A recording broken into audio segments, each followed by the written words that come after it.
So hello guys, this is Mubina back with the another session. जैसे कि आपको पता है और कहीं फ्यू डेज से मैंने अपलोड नहीं किया था, यानी कि जिस few days back I didn't upload anything for the time being. It was because मुझे ये टॉपिक्स एग्ज़ाम्स के थोड़े दिन के पहले ही अपलोड करना था, क्योंकि ये एक ऐसा टॉपिक है, it's a lengthy topic, but it has been repeated every year of the exam. I repeat every year of the exam.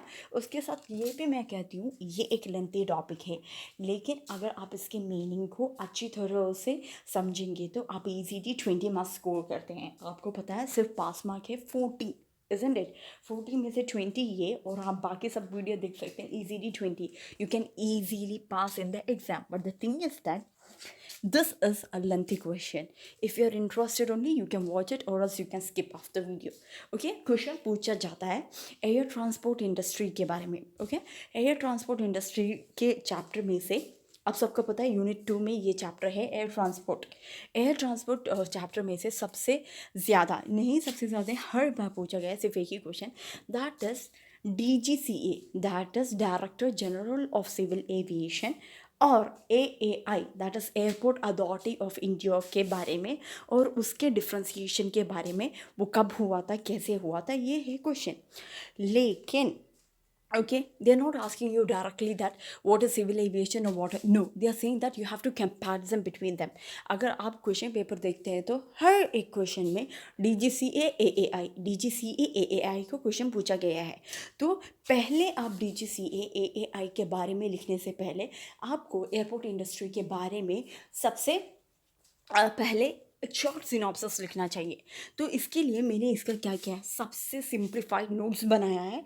तो if you are interested, definitely have a look at it. So air transport, many development have been made in the air transport and is considered to be the youngest among all other transport. There are today about 20 to 25% of the total world trade is handled by air transport. So हमने जब ocean industry यानी कि ocean transport के बारे में बताया तो हमने कहा था it is the most eldest one means what, the oldest means of transport, isn't it? पहले पुराने ज़माने से ही हम शिप में ट्रैवल करते थे, isn't it? When we didn't have fuel engine or ship, something like that, at that time we used to do what, ocean transport ही चलता था।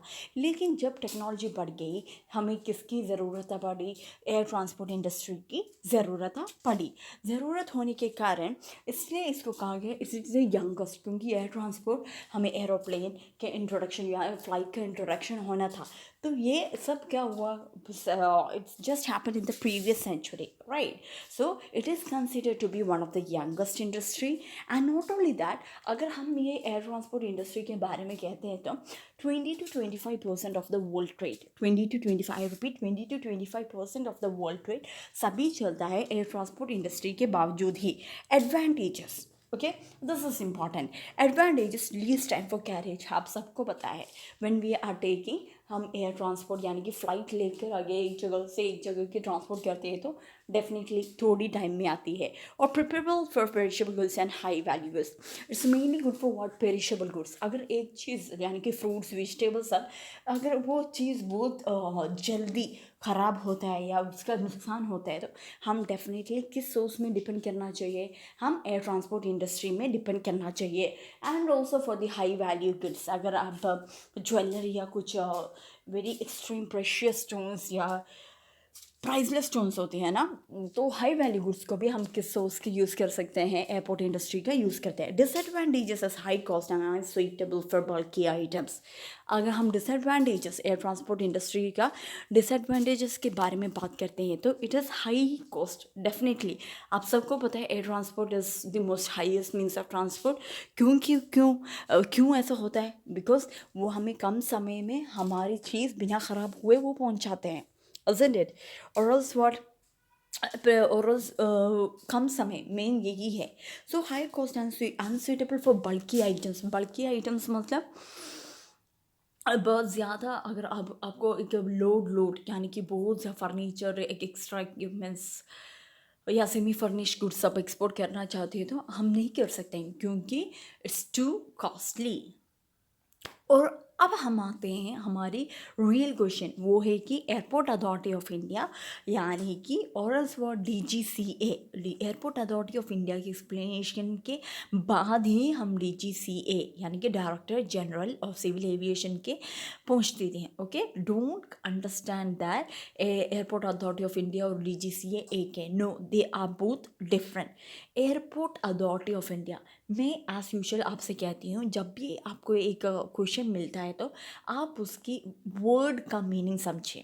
Okay, airport authority of India, so you can understand that कुछ तो topic related है। Airport authority यानी कि airport की authority यानी कि एयरपोर्ट की में कैसे चलेगा, रूल्स एंड रेगुलेशन, अगर उसमें क्या क्या सुविधाएं होती हैं, ये सब डिस्कस करेंगे। यानी कि every aspect related to the airport हम डिस्कस करेंगे कहाँ, AAI में। यानी कि what happen, what will happen, what can be happen, everything we will be discussing in the AAI.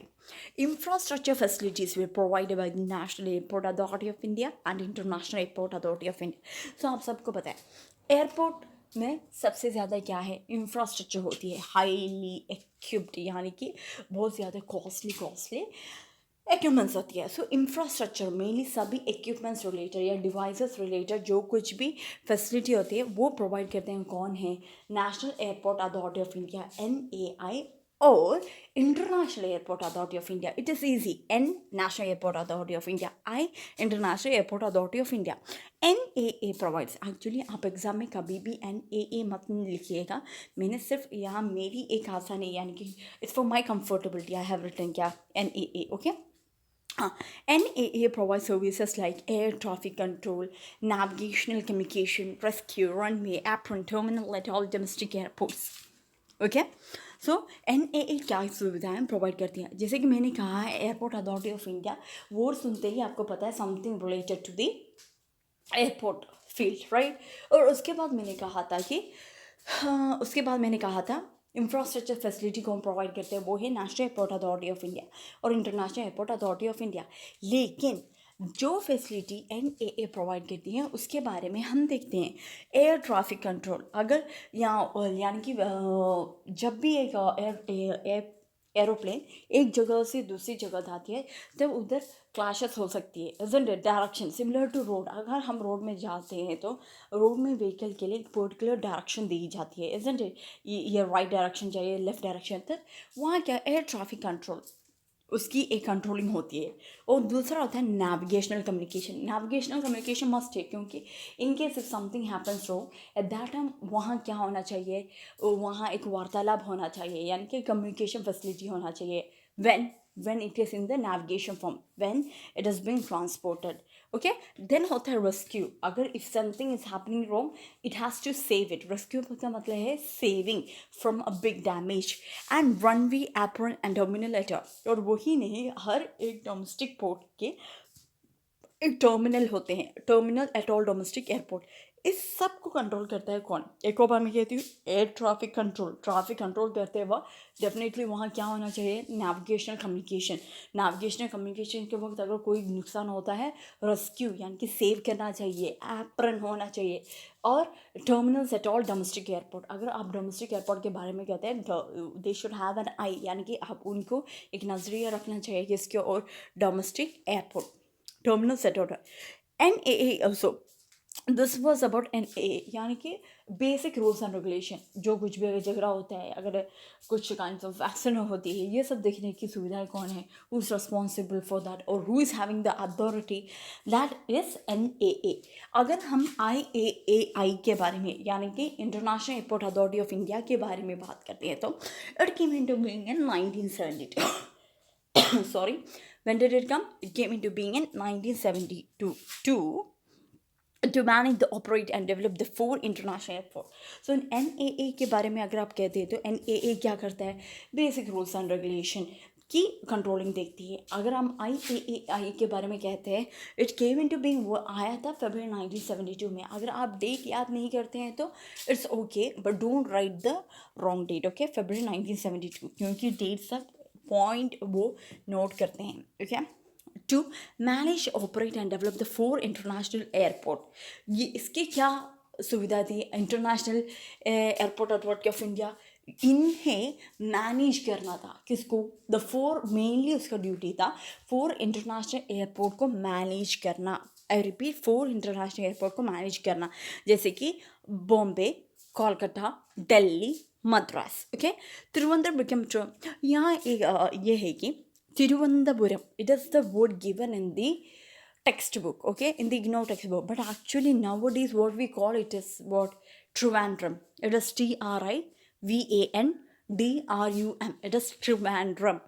लेकिन अगर आप चाहिए तो ट्रिवांड्रम भी लिख सकते हैं, तिरुवनंतपुरम भी लिख सकते हैं, if you are pretty comfortable. अगर आप मटेरियल के अनुसार जाते हैं तो तिरुवनंतपुरम लिखिए, if you going on the right, अगर आप इस समय के अनुसार आप जाते हैं तो you can go for the Trivandrum. Okay, so Thiruvananthapuram become the international airport in April 1991। तो ये था, पहले था NA क्या करते हैं, बेसिक रूल्स एंड रेगुलेशन, झगड़ा वो सब देखते हैं। IAI 4 international airport managers the 4 international airport. कौन सी एयरपोर्ट, बॉम्बे, कोलकाता, दिल्ली एंड मद्रास। तो ये था NAA और IAAI के बारे में। लेकिन अगर हम कहते हैं तो ये इसकी डिटेल डिस्कशन होती है। इसकी डिटेल डिस्कशन 3 फेसेस में है, वो 7th plan period, 8th plan period और 9th plan period. I repeat, 7th plan period, 8th plan period और 9th प्लान पीरियड। ओके, जब हम 7th प्लान पीरियड के बारे में बात करते हैं, new international terminal complexes at Bombay and Delhi and domestic have been developed. Okay, पहले क्वेश्चन ये, पहले डेवलप 7th प्लान में क्या हुआ, मतलब पहले उन्होंने न्यू इंटरनेशनल एयरपोर्ट डेवलप किया था। न्यू इंटरनेशनल एयरपोर्ट कहाँ, बॉम्बे एंड दिल्ली में। बॉम्बे एंड दिल्ली में न्यू इंटरनेशनल एयरपोर्ट का एस्टेब्लिश हुआ था। Domestic have been done well both in respect of physical as well as and also the optimisation of the capacity utilisation. This is important. एक तो ये है कि पहले आई का रूल था, आई मीन उसकी what was the rule they had to take care और they have to take out the authority for the 4 international airport. अगर हम 7th प्लान पीरियड में बात करते हैं तो इन एडिशनल टू ये 4 इंटरनेशनल एयरपोर्ट क्या हुआ, न्यू इंटरनेशनल टर्मिनल कॉम्प्लेक्सेस, यानी कि एक और बार क्या हुआ, again 2 international airport was establish where Bombay and Delhi. और अगर बात करते हैं, domestic have been done well both in respect of the physical as well as has been an optimization of the capacity utilization creation till यहाँ। Okay, optimization of the capacity utilization creation का मतलब ये है कि जो कुछ भी वहाँ यूटिलाइजेशन हो, यूटिलिटी मटेरियल हो, यानी कि जो कुछ भी इक्विपमेंट या डिवाइसेस हो उसको मैक्सिमम यूटिलाइज करना। ऑप्टिमाइजेशन मतलब एक चीज़ का मैक्सिमम यूटिलाइजेशन करना। ओके, ये था उनका intention, to use out the optimum utilisation of the existing utility, यानी कि जो कुछ भी चीज़ है उसका हम मैक्सिमम यूटिलाइज करें और उसका बेनिफिट किसको लाए, एयरपोर्ट में लाए। Of necessary additional capacities and improving the quality of services. Okay, अगर उसके साथ अगर हम ये इंफ्रास्ट्रक्चर और इक्विपमेंट यूज़ करते वक्त हमें मैक्सिमम यूटिलाइज करके, अगर आपको लगता है नहीं कुछ और चीज़ भी चाहिए, तब हम क्या करेंगे, creation of the necessary additional capacities. अगर कुछ चीज़ चाहिए, they have to provide this additional, यानी कि कुछ एडिशनल इक्विपमेंट चाहिए तो definitely they have to provide the additional equipment and improving the quality of services to passengers. So improving the quality of services to passengers. उसके साथ क्या है, airport में हम क्यों, दोस्तों आप एक बात याद रखिएगा, अगर हम इतना सब कुछ चीज़ एयरपोर्ट में कर रहे हैं, क्यों कर रहे हैं, किसके लिए कर रहे हैं, is for the passenger. So ultimately हम जो कुछ भी कह रहे हैं, इंटरनेशनल एयरपोर्ट लगाए या ऑप्टिमाइजेशन ऑफ यूटिलिटी या एडिशनल कैपेसिटी लाए, उस सब के पीछे एक ही कारण है, क्या, टू प्रोवाइड द बेसिक, यानी कि improving the quality services to passengers. अगर हम पैसेंजर को अच्छी तरह की फैसिलिटी प्रोवाइड करते हैं तो डेफिनेटली द पैसेंजर्स क्या होंगे, वो हमसे अट्रैक्टेड होंगे, isn't it, at that time more and more revenue will come. और वो चीज़ किसको याद रखना है, एयरपोर्ट अथॉरिटी ऑफ इंडिया। इसलिए गवर्नमेंट ने क्या किया, airport of authority of India का एस्टैब्लिशमेंट किया। दोस्तों मैं ये कंसेप्ट क्यों इतना डिटेल से कह रही हूँ, मतलब it's a must question, definitely it will be coming either for 10 marks or 20 marks, so at that time you have to write. So most of them were asking me, why do you explain so slowly? It's because of the reason that you have to get some benefit after seeing the video, right? It's that concept. और हमने already, अगर आपको याद है तो हमने कहा था,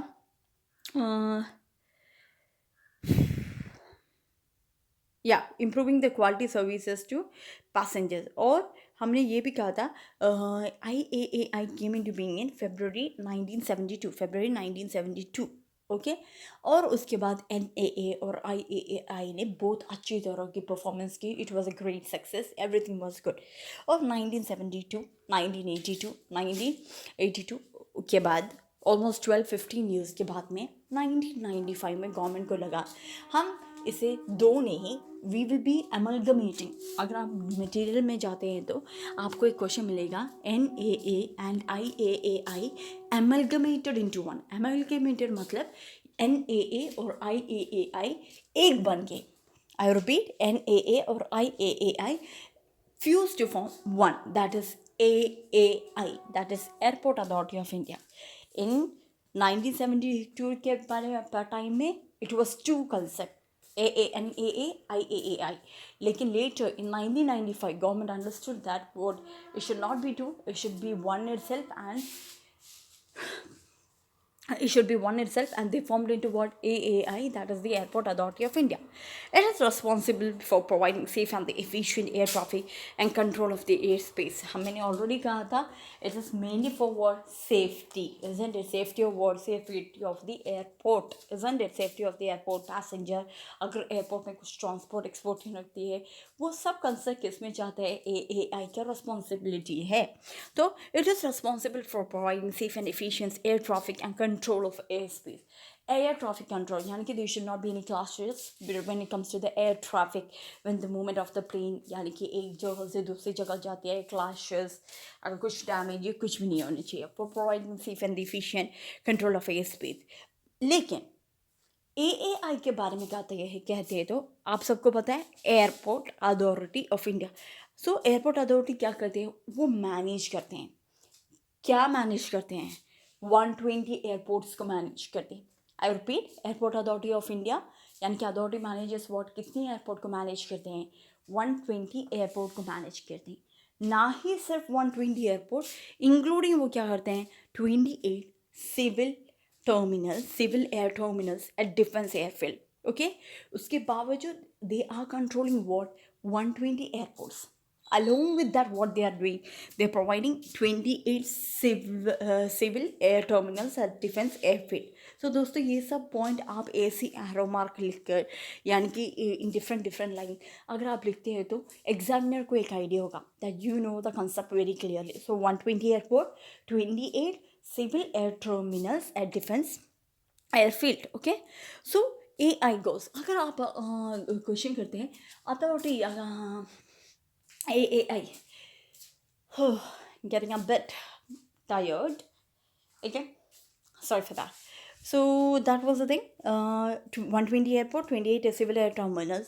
अगर हम क्वेश्चन पूछा गया what is the goal of the airport authority of India, हमने NAA के बारे में बताया था, ओके, एयर ट्रैफिक कंट्रोल करें, दैट करें। IAAI के बारे में बताया गया था, IAAI manage the airport.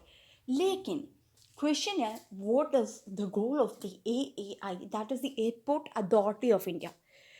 First thing is graduation of the infrastructure.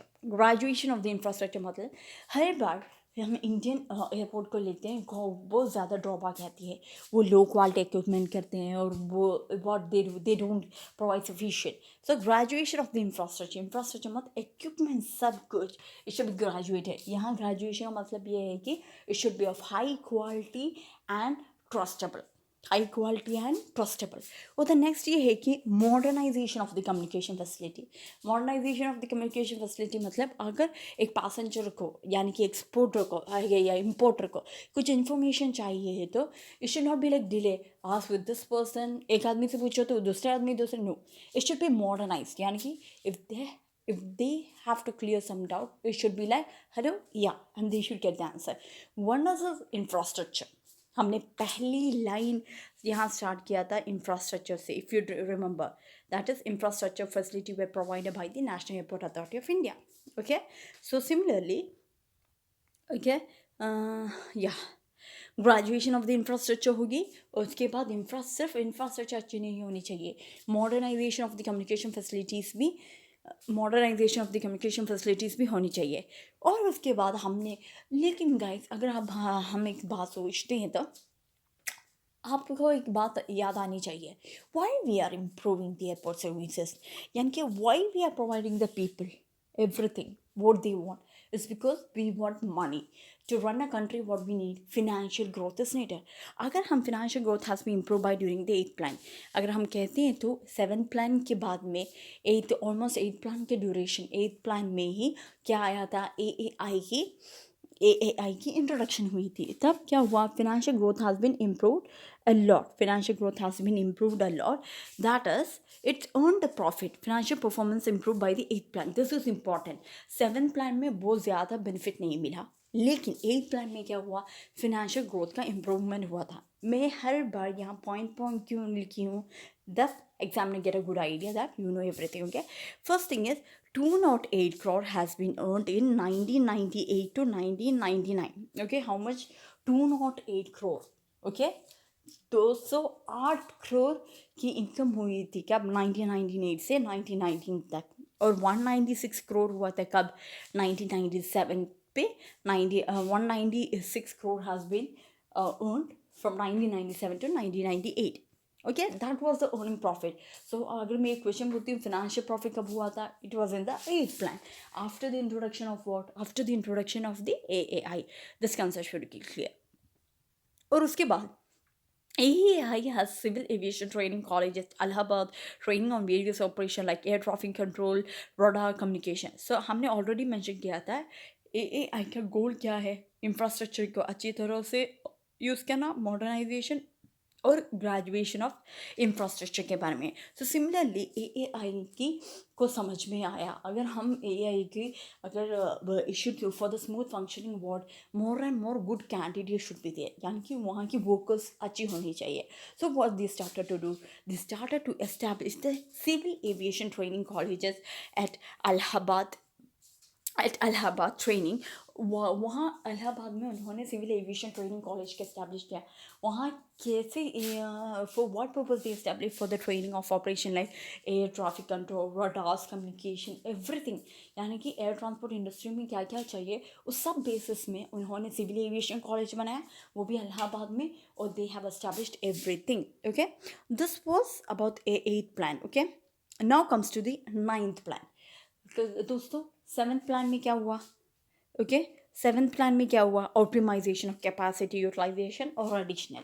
8th plan में AAI हुआ, और उसके बाद क्या हुआ, financial performance has been increase. Now we are discussing about the 9th plan. 9th plan में क्या हुआ, upgradation and expansion of the new airport, isn't it. पहले हमने क्या हुआ, AAI 4 एयरपोर्ट का इस्टेब्लिशमेंट हुआ था, वो कहाँ है, बॉम्बे, दिल्ली, मद्रास, कोलकाता, राइट, बॉम्बे, दिल्ली, मद्रास, कोलकाता। लेकिन 9th प्लान में क्या, upgradation expansion of the new airport. हम ये नहीं कह सकते एक एयरपोर्ट हाँ वही काफ़ी new, daily we have, I mean yearly और within 2 or 3 years if the facilities are more, passengers ज़्यादा आ रहे हैं, तो हम डेफिनेटली क्या करें, upgradation expansion of the new airport is a must. terminal building to be constructed based on the latest art technology। और 9th plan में टिल 7th और 8th प्लान में अगर हम कहते हैं तो उसमें मच ऑफ दी क्या हुआ, लेटेस्ट टेक्नोलॉजी की यूज़ नहीं आई थी। AAI का गोल हमने क्या रखा था, modernisation of communication technology, but we didn't started to use. But 9th plan में क्या हुआ, न्यू एयरपोर्ट भी एस्टैब्लिश हुआ और टर्मिनल बिल्डिंग भी उन्होंने एस्टैब्लिशमेंट करना किया, how, using the latest technology, यानी कि न्यू टेक्नोलॉजी के अनुसार। एयरपोर्ट प्लान में Delhi new terminal building and domestic airport for 10 million passenger. और हमने जब when we started to use the latest technology, Delhi में एक डोमेस्टिक एयरपोर्ट बनाया गया था, दिल्ली में एक डोमेस्टिक एयरपोर्ट बनाया गया था, वो भी for how much people, it was mainly for the 10 million passengers. So when we 9th plan में पैसेंजर्स का इन्वॉल्वमेंट सब कुछ ध्यान रखते हुए 10 million passenger, communication and navigation facilities would be improve. और वो नॉट ओनली दैट, कम्युनिकेशन और नेविगेशन फैसिलिटीज़ फॉर इम्प्रूव। अगर हम 7th प्लान के बारे में डिस्कस करते हैं तो ओके, 7th प्लान के बारे में डिस्कस करते हैं, it was like new Delhi airport was establish same like everything. But यहाँ हमने क्या, ऑप्टिमाइजेशन, यानी कि जो कुछ भी सुविधा है उसको ही हम यूज़ करते थे। ओके, 8th प्लान में क्या हुआ, financial profit बढ़ी, कैसे बढ़ी? 208 crore from 1998 to 1999, 196 crore to 1997 to 1998. और उसके लिए उन्होंने क्या किया? सिविल एविएशन सेंटर किया.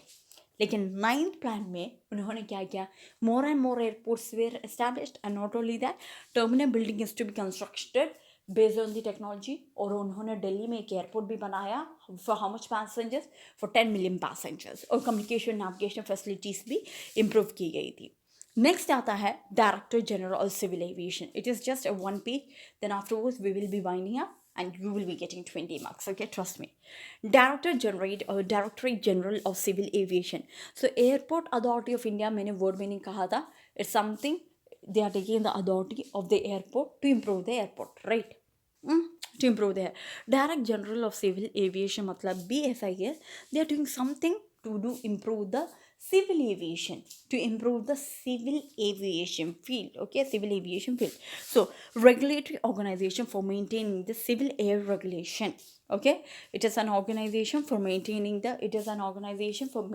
the civil air regulation. अगर हम सिविल एयर रेगुलेशन के लिए एक ऑर्गेनाइजेशन सेटअप करते हैं, उसका नाम है directorate general of civil aviation. Okay, regulation of air transport service to और from within India. One, अगर एयर ट्रांसपोर्ट सर्विसेज चलती है इंडिया से बाहर या बाहर से इंडिया तक, तो उसकी वो क्या करते हैं? रेगुलेशन, रूल्स एंड रेगुलेशन रखती है, how it is being good और not. Okay, registration of the civil aircraft in India. अगर एक एयरक्राफ्ट होना चाहिए, उसकी रजिस्ट्रेशन होना must have, isn't it?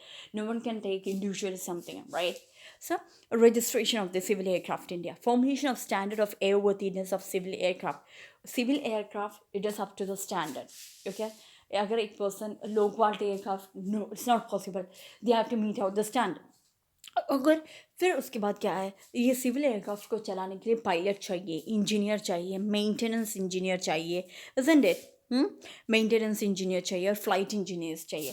सो इस सब के लिए क्या हमें चाहिए? Licensing of the pilot aircraft maintenance engineers भी प्रोवाइड करना चाहिए.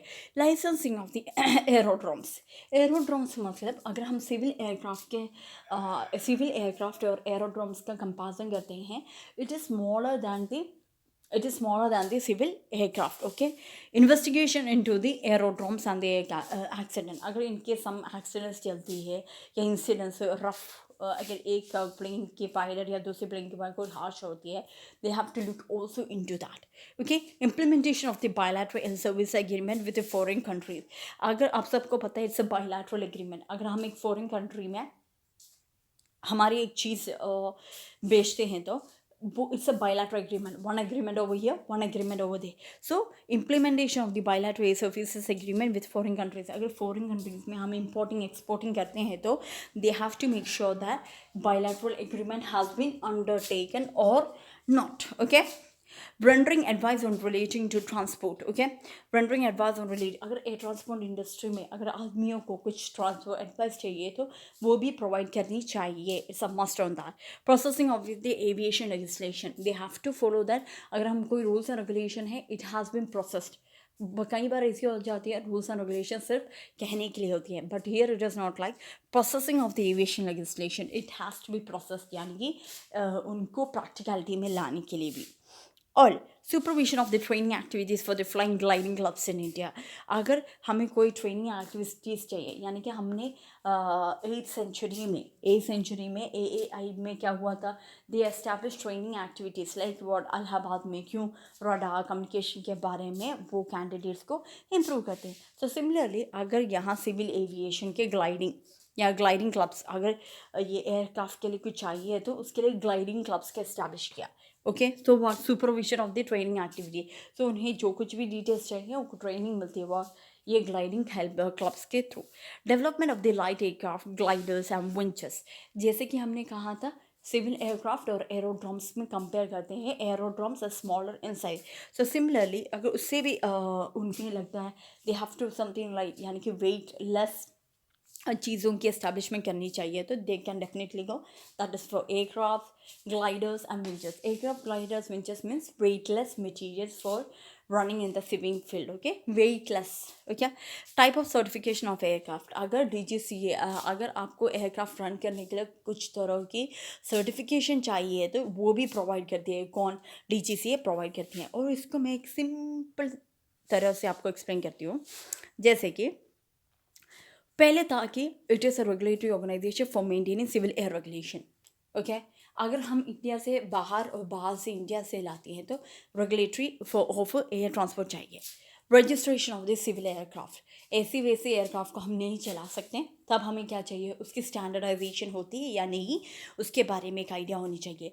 लेकिन इसके बाद एक आइडिया आती है कि क्या हमें सिविल एयरक्राफ्ट कोई भी नहीं चला सकता है, पायलट चाहिए, तो हम क्या करना चाहिए, लाइसेंसिंग ऑफ द पायलट होनी चाहिए, इंजीनियर्स होनी चाहिए, और फाइटिंग राइट मेंटेनेंस इंजीनियर्स और फ्लाइट इंजीनियर्स के लिए लाइसेंसिंग चाहिए। उसके बाद सिविल एयरक्राफ्ट से कम वेटेड कुछ को इन्वेंट करना चाहते थे, तब क्या हुआ, लाइसेंसिंग ऑफ द एरोड्रम्स आया। लाइसेंसिंग ऑफ द एरोड्रम्स, जब एरोड्रम्स भी आती है, सिविल एयरक्राफ्ट स्ट्रक्चर भी आती है, तब क्या हो सकते हैं, वहाँ कॉम्प्लिकेशन हो सकती है, like building into air accidents incidents, तब क्या हो सकता है, वहाँ वो भी सॉर्ट आउट करनी चाहिए।